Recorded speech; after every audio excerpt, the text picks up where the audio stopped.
Hey everybody, it's Emily, the Crazy Worm Lady. I'm here today for the full update on the Forbidden Foods bin. And over here we had our piece of watermelon and the pineapple that the worms were still working on, and the rice over here.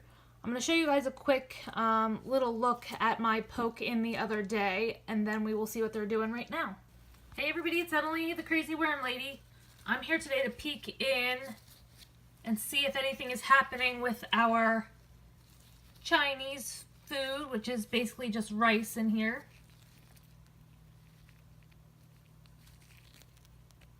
And it doesn't look like a whole lot just yet.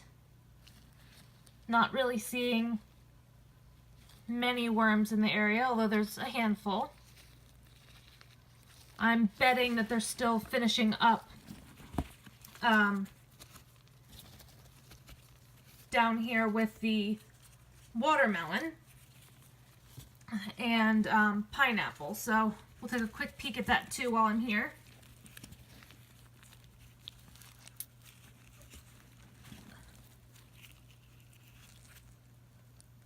Oh yeah. The worms are absolutely all over this. Again, now I'm starting to see some of those fly larvae, it looks like, in there. But surprisingly, I'm not seeing any fruit flies in this room, so I'm not overly concerned about it. I'm just going to make sure I keep it buried up. That's always kind of the secret, is just to bury your food well. Here's our piece of watermelon. Funny thing is, there's a lot of beetles on the watermelon and only one worm. So that's really fascinating too. Usually the watermelons break down really quickly and they're a worm favorite, but right now it looks like the pineapple is winning out. So just gonna bury this up, like I said, real well, and be back for the full update here shortly. So, the watermelon's breaking down well. Lots and lots of worms. Again, these are Indian blue worms. And here's our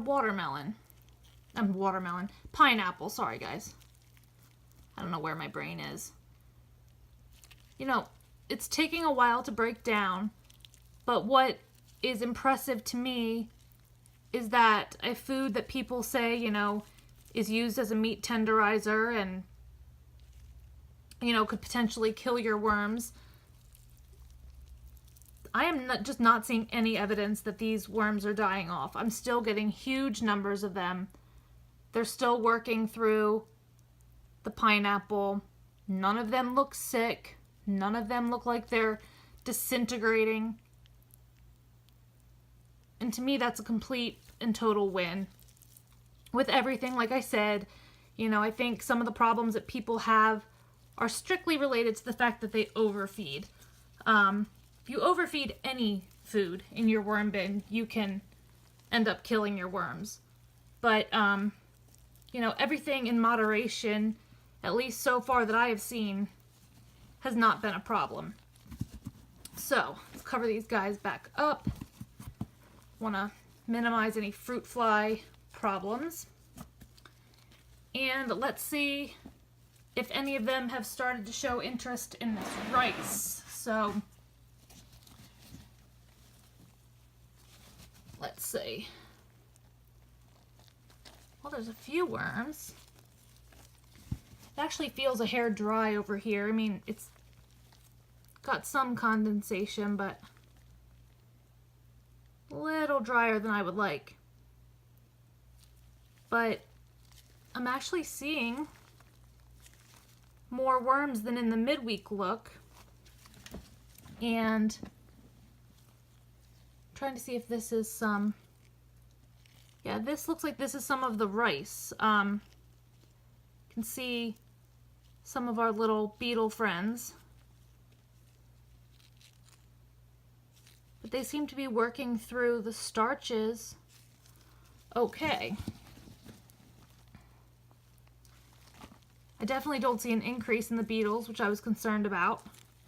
And the rice seems to be getting a little bit moldy. And I think that's kind of normal. It takes a little bit longer to break down. It's not as easy to break down as some of the other foods we put in our bin. But they're doing okay with it. So why not test the limits a little bit more, and let's add a little more rice today. Alright guys, so I got sidetracked in the middle of filming this video yesterday, so I just wanted to peek real quick, see if there was any change. I highly doubt there was. Still, I can see some of that like mold growing around the rice, but not so many worms. And then over here where we have our pineapple and that watermelon,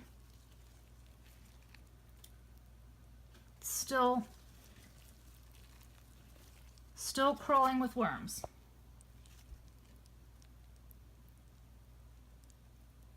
I mean, you can see them crawling in and out even of the little holes in here. So again, like I said, no evidence to me that they are uncomfortable in any way whatsoever. So I had an idea. We'll see how well it turns out. But I figured this side, you know, had a food that we've tested now twice, and obviously, as far as we can tell, doesn't seem to be a problem. So I'm going to leave this over here. And I feel like this bin is a hair on the dry side. And nothing's really happening with the rice just yet, so I am going to feed some more rice over here. And then we're going to add a little something extra to it to try to entice the worms in. So, let me grab this rice.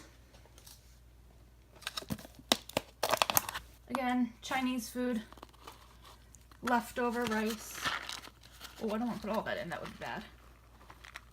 It's a little bit dry again, but I'm gonna put a nice 2 handfuls in here, maybe 3. Why not? I'm going to add a little bit of eggshell over top of that.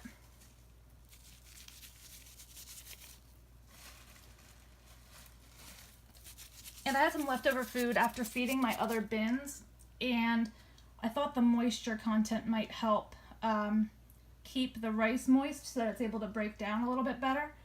So I'm actually going to add some normal food here with the rice.